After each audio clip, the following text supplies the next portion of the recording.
Et c'est salut, c'est Jeune-Fiche. On est le 14 août, il est 20 h, coup du soir, on va viser la perche et le centre. Hop, alors je ne m'attarde pas trop sur les explications. Donc il est 20 h, coucher du soleil à 21 h, j'ai le droit de pêcher 1 heure après le coucher du soleil en Belgique. Donc on va essayer de pêcher ce bonus time et essayer de faire du poisson. Je vais pêcher rapidement 10 minutes au spintail pour voir s'il y a moyen de faire de la perche et éventuellement, enfin des perches et surtout des perches de taille correcte. Donc on va voir un petit peu ce que ça donne. Je vois qu'il y a beaucoup de crasses, ils ont dû couper récemment les berges et j'ai l'impression que j'ai choisi le mauvais côté de berge parce que j'ai beaucoup de crasses sur mon côté et pas beaucoup de crasses en face. Le problème c'est que là, chaque minute va compter parce que j'ai vu, comme je viens de vous l'expliquer, j'ai que 2 heures de pêche devant moi. Donc si j'ai envie d'avoir pêché un minimum, j'ai plutôt intérêt de commencer assez rapidement. Donc là, on va commencer sur un spintail, animation spintail, je prends contact avec le fond, toujours, je pêche dans les bordures uniquement. Voilà, je mouline et je fais une accélération, et je mouline et je fais une accélération.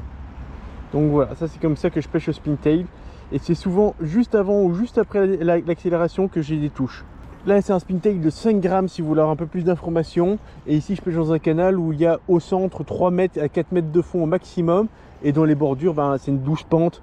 Donc moi je pêche cette double remontée. Essayez de voir s'il n'y a pas des poissons actifs dans la bordure au niveau du caisson.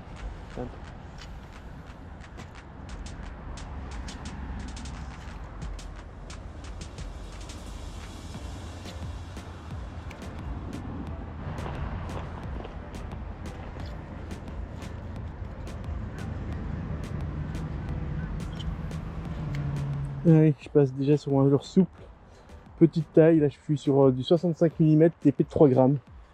On va pêcher en linéaire et en stop and go.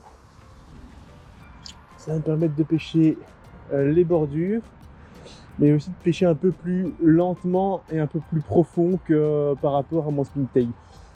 Mais par contre, ils ont vraiment coupé les bordures à mon avis assez récemment. Et du coup, toutes les crasses sont collées dans ma bordure, quoi. J'aurais eu 1 heure de plus devant moi, je me serais déplacé pour aller pêcher en face, quoi. J'espère que c'est pas comme ça sur toute la bordure, parce qu'ils vont ramener des crasses bêtement et m'empêcher de pêcher. Après, en même temps, vu qu'il y a des crasses, ouais purée, mais je ramène à chaque lancer une crasse quoi, dans mon leurre, quoi. Et si la crasse s'accroche assez vite à mon leurre, ça sert à rien, quoi, c'est pas péchant, quoi. Après, vu qu'il y a des crasses, ça va peut-être aussi indiquer qu'il y a du blanc dans ma bordure qui va peut-être se nourrir dans ces fameuses crasses. Le problème, c'est que si à chaque lancer je ramène une crasse, ça va vite devenir très compliqué cette histoire. Il y a du poisson blanc en surface à mon avis, hein, parce qu'il y a quand même plusieurs endroits là depuis le début de ma session où il y a des remous en surface. Il y a un petit peu moins de crasse là, j'ai commencé à accélérer les distances entre mes lancers. Donc c'est-à-dire que je me déplace beaucoup plus entre deux lancers, donc il y a plein de zones que je ne pêche pas. Mais il y a moins en moins de déchets par ici, donc je pense que je vais continuer à aller vite sur ma gauche pour m'éloigner vraiment de cette zone où, de déchets solides en surface. Alors c'est peut-être une erreur parce qu'il y a peut-être du blanc qui se nourrit dans les déchets en surface.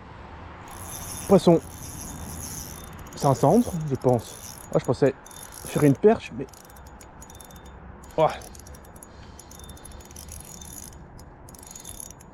J'ai pas encore vu le poisson, je sais pas si c'est grand. Je suis sur ma petite, non c'est moyen, mais c'est un petit cendre. Je suis sur ma 5,15 donc elle me fait des beaux combats cette canne sur les plus petits poissons modestes. Hop là, nickel. Et vous allez voir, j'ai mis une toute petite TP. Hop. Mais du coup aujourd'hui je voulais faire du nombre, hein. Je voulais viser aussi bien la perche que le cendre. Alors il est peut-être quand même maillé, hein, ce cendre, mine de rien. Ah ah ah. Là j'ai mes dents qui sont glissées, mes doigts qui sont glissés derrière son ouïe. Regardez-moi ce beau poisson qui n'a plus de verre dans la bouche. Donc les vers, la période des vers c'est fini dans la bouche. Alors l'ATP s'est piqué dans l'épuisette, mon leurre s'est retourné. Ça va être amusant pour détacher ça. Tac, ah oui, je l'ai piqué très très fin. C'était vraiment au bord et prêt à se décrocher. Hop là. Bon, on va remettre directement ce poisson à l'eau. On va pas le faire durer plus longtemps que nécessaire. Yep. Alors je l'ai mis du mauvais sens, donc il va prendre un peu plus de temps pour se retourner et repartir. Mais il n'y avait pas de doute, je ne l'ai pas fait durer longtemps et je l'ai manipulé le plus simplement possible. Et voilà. petit leurre souple avec vraiment une toute petite TP, hein. Donc 65 mm, la TP ici elle doit faire 17 mm de hampe, donc vraiment c'est une petite TP de 3 grammes sur un leurre. Normalement c'est mes TP à truite et perche, mais vous voyez que ça fait aussi l'affaire sur les cendres. Bah, je suis content, premier poisson, du coup je serai pas capot. Et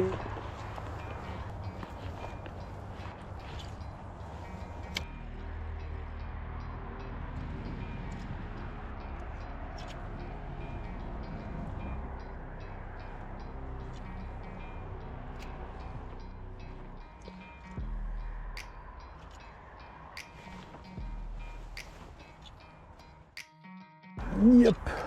Alors ici je vais pêcher une petite ouverture, c'est souvent une bonne cache pour les perches. Donc ce que je vais essayer de faire cette fois-ci sur mon animation, donc là depuis tout à l'heure j'anime assez de manière régulière, mouliner, pause, prendre contact avec le fond et remouliner doucement. Quand je vais pêcher la perche, je donne des petits coups de sillon en plus parce que la perche c'est quand même un poisson assez réactif à la provocation ou facilement énervé, je ne sais pas comment l'expliquer, mais souvent pêcher un peu plus vite. Allez, dans 20 minutes c'est le coucher du soleil, ça fait déjà 40 minutes que je pêche, une demi-heure sur ce leurre et en une demi-heure je fais un poisson. La question que je me taraude qui taraude dans mon esprit pour le moment, c'est est-ce que je changerai pas de leurre pour mettre quand même quelque chose d'un peu plus gros. Allez, changement de leurre, je passe sur le Flaccid Shad pour une seule et unique raison, parce que c'est un nouveau leurre et que j'ai envie de le tester un petit peu. Sinon il n'y a aucun indice qui me dirait d'essayer ça. Il y a un truc qui a bougé dans la bordure, je ne saurais pas vous dire si c'est un poisson qui était posté là ou si c'est un animal marin terrestre. Donc je sais pas trop comment ça s'anime le Flaccid Shad vu qu'il n'y a pas de que dalle. J'ai mis l'animé en linéaire, continue, petite pause sur le fond. J'ai mis une TP de 5 grammes, ce qui est peut-être un petit peu lourd pour le milieu. Je vais essayer de voir si devant moi je le vois nager. Ouais, ça ondule bien quand même. Ouais, ça ondule bien, c'est une merde, hein. Vous devez pas voir grand chose avec la luminosité présente, mais ça nage plutôt bien. Donc ça c'est déjà une bonne info. Peut-être que 5 grammes c'est un peu beaucoup, j'aurais peut-être dû mettre 3 grammes et demi pour la zone. Mais j'ai la flemme de le démonter, de mettre une autre TP. Donc on va dire 5 grammes c'est bien pour le moment.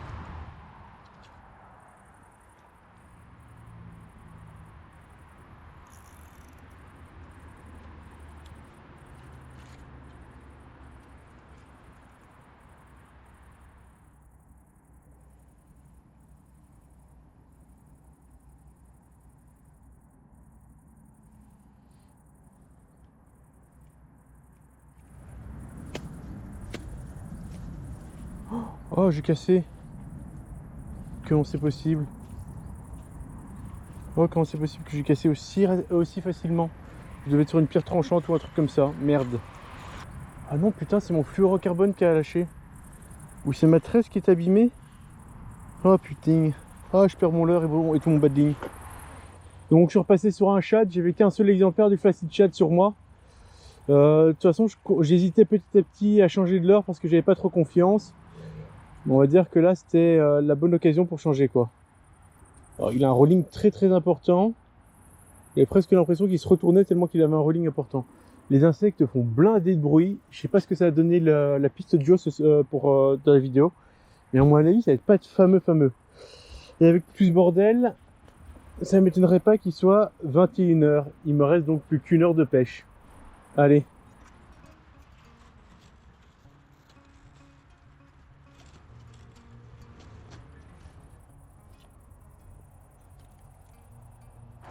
Toujours une TP de 3 grammes, mais cette fois-ci je change de leurre. Je trouve qu'il avait un trop gros fort rolling mon autre leurre. Et le centre que j'ai pris là tantôt, c'est sur une caudale qui s'est animée à peine. Et je trouve que la caudale du Slick Shad est beaucoup plus fine en termes d'animation. Donc on va essayer un petit peu le Slick plutôt. C'est un coloris encore assez naturel vu qu'il ne fait pas encore nuit. Voilà, et à partir de maintenant, j'augmente aussi la luminosité de ma caméra pour que vous voyez un petit peu mieux ce qui se passe au bord de l'eau. Allez, chatter blanc, ça sera bien visible. J'ai pêché 10 minutes avec. J'aurais peut-être dû mettre un crank, je sais pas. Après, j'aime bien le chatter, donc hop. Donc là, ici, je peux me parcourir facilement toute la bordure sur ma gauche en marchant. Donc je vais lancer au fur et à mesure de la même distance, le même angle, et je vais avancer sur le long de la bordure comme ça. Bon, j'ai fait de la merde. J'ai fait un beau nœud et du coup maintenant je dois démonter mon moulinet pour arriver à rattraper ce que je suis en train de faire comme merde quoi. Ouais, je vous jure, j'arriverai jamais à finir cette session correctement quoi. Aussi bien elle avait pas trop mal commencé, aussi bien que finir, ça va pas être terrible. Là c'est décroché du fond. C'est déjà ça, je vais peut-être récupérer mon leurre.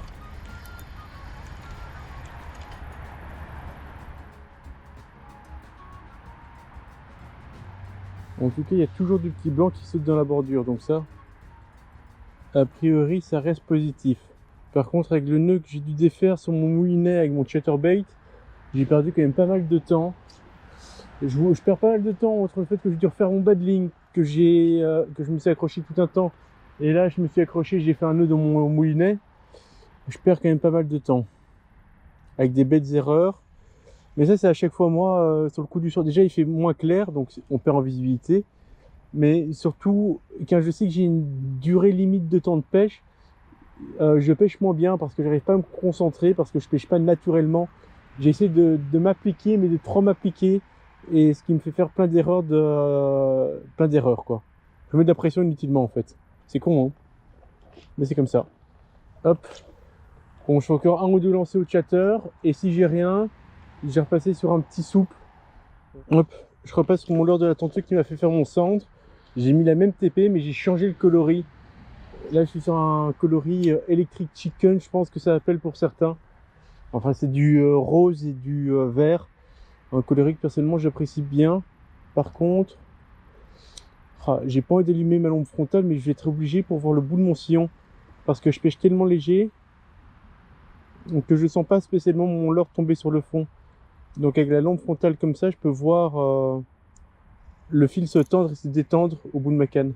J'espère que ça va pas me porter préjudice et m'enlever trop de discrétion par rapport à ce que je devrais. Bon, après je lance assez loin dans la bordure, donc la lumière que je fais ici ne devrait pas déranger le cendre qui va peut-être me mordre là-bas.